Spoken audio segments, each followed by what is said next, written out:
কাজাকস্তানের শোক কাটতে না কাটতেই আরেকটি মর্মান্তিক বিমান দুর্ঘটনার সাক্ষী হলো দক্ষিণ কোরিয়া। হঠাৎই রানওয়ে থেকে সরে সোজা বাঁশের বেড়ায় ধাক্কা দেয় কোরিয়ান উড়োজাহাজ জেজু এয়ার জেট লাইনার।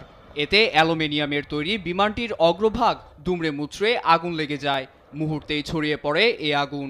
আশেপাশে ছড়িয়ে থাকা শুকনো খড়কুটোয় আরও বেড়ে যায় আগুনের তীব্রতা।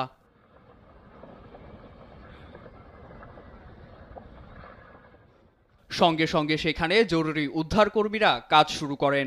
ঘটনাটি এমন এক সময়ে ঘটেছে যখন দেশটি একটি রাজনৈতিক সংকটের মধ্য দিয়ে যাচ্ছে। অভিশংসনের মাধ্যমে সম্প্রতি অপসারণ করা হয় দেশটির প্রেসিডেন্ট ইউন সুক ইউলকে। বর্তমানে রাষ্ট্র পরিচালনার ভার পড়েছে ভারপ্রাপ্ত প্রেসিডেন্ট চোই সাং মুকের উপর। সর্বশক্তি প্রয়োগ করে উদ্ধার অভিযান পরিচালনার নির্দেশ দিয়েছেন তিনি। 한미 동맹 공조를 빈틈없이 가동하는 가운데